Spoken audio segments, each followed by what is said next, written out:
It's your girl, Jay Bell. Pope Joy Hall is having another great musical come into town, Pretty Woman the Musical. And I am excited about this because it's a very iconic film.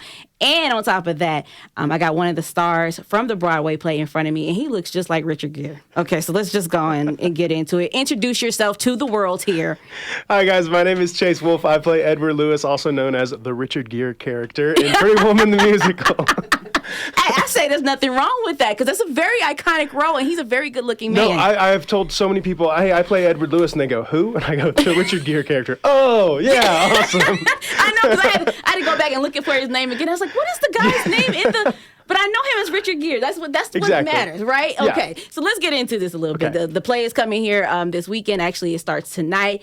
And I know many people are going to want to know, how much does the musical align with this iconic film? If you know the movie, you know the musical. You can quote along with it. We've changed some things for stage purposes. Obviously, the snail moment, the eating dinner, has turned into a big dance number, which is really fun. So little changes here and there, but for the most part, the play is the movie, and you're going to love every second of it. Ooh, okay. So now let's get into your role, Edward Lewis. Now, we remember the name now, but it's very famous by Richard Gere. Right. Did you feel the pressure of taking on this role by such an iconic actor? Yeah, so I hadn't seen the movie when I auditioned to start off with. So I watched through the scenes, and I came into the audition doing as close to Richard Gere as I could, thinking that's what people want. And the directors were very, they really wanted me to make sure that I put Chase into the role. They wanted me to be myself. They're like, we know the Richard Gere thing, it works, it's fine, but it doesn't always play for stage, because if you watch the film, he just stares lovingly at Vivian the whole time. And it's a beautiful close-up shot, but the people in the nosebleeds can't see that. So it's my Richard Gere is a little bit more, my Edward Lewis is a little bit more lively. He's a little bit more personal. I try to pay homage to it as best I can, but he does have a lot more me in him. Right. And I'm glad that you said that. You mentioned that about Edward Lewis and how he's not as talkative in this role. It's more of looks, glaring, falling in love with the Julia Roberts character. What was going through your mind initially when you started auditioning for this role?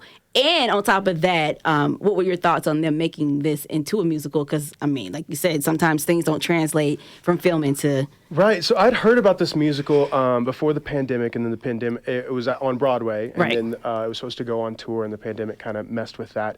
And coming again, I didn't know much about it. I'd had friends in it, and...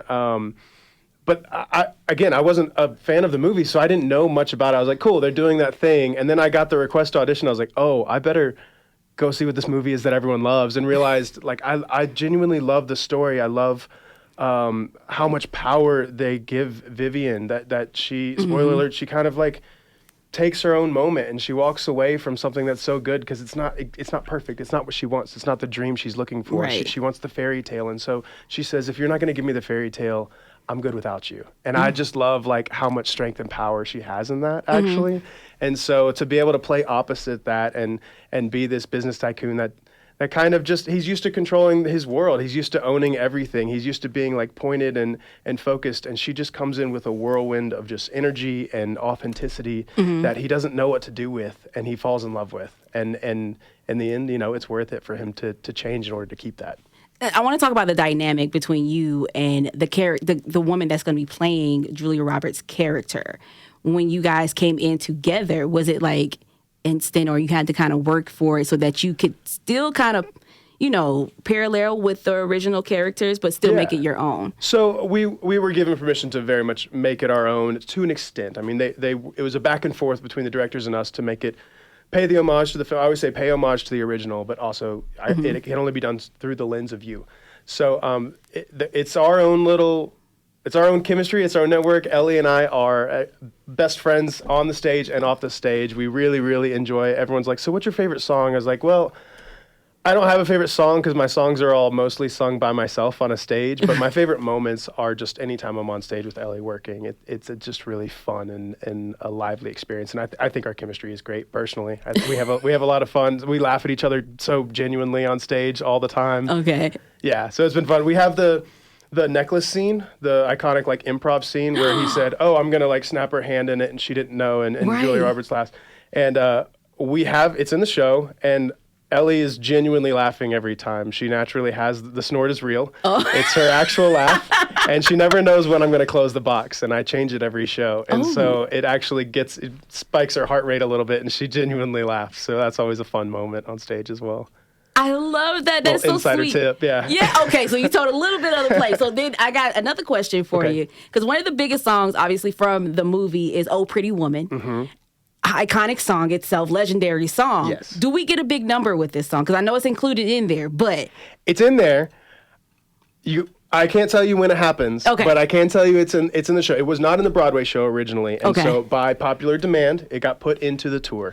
So the song is in there, and we might tease it a few times. But most of the music is originals by Bryan Adams and Jim Vallance. So it's all kind of that 80s, 90s rock feel. Oh, I love Bryan Adams. I'm sorry. It's a really, really fun show. I get to just sing like a rock star the whole time, which is fun. So instead of those loving looks and close-ups, they give me a song. Well, I want to hear this song. Can we get like a little bit of it? Let's preview it for the ladies. Preview it for the ladies. I think it goes, what a strange night, and yet it feels right. How was I to know? There you go. Oh my God! What, you can't just tease us like that. I need a little bit more. That's it. You gotta come to the show to hear the rest of the song. And I'm glad you said that too, because let's get into it. I need a 30-second elevator pitch on why the folks of Albuquerque need to come see this musical this weekend. Because it is the most lively, fun, exciting musical with rock music and colors and lights and Hollywood brought to you. That is what it is, and it's a beautiful love story. If you love love, you'll love the show. Oh, that was less than 30 seconds. I ain't even got to ask anything else. Thank you so much. Media training is a huge thing, and you have it really, really good. Thank you. I appreciate it. Because you came in ready to answer questions. All right, Chase, if you want to share your socials for people to follow you also. Yeah, feel free. My name is Chase Wolf, so my Instagram handle is Chase the Wolf. You can also see my website through chasethewolf.com, and just find me anywhere and everywhere. Nice. I love it. You guys make sure you watch the play. It's here all weekend long. Correct, Jan? Yeah, correct. She says it's so low. Yes. It's all weekend long. You got to make sure you... PopeJoyPresents.com. Yeah, there you go. Website say it one more time. PopeJoyPresents.com. I always get tongue twisted by that. That's why I got to get somebody else to say it. Because I say Pop Joy, and then no, it's Pope Joy. Pope Joy. Chase, thank you so much. Thank AKA, you, I'm going to call you Richard Gere from now on. I'll take it. Okay. Yes, again, make sure you guys see this play this weekend.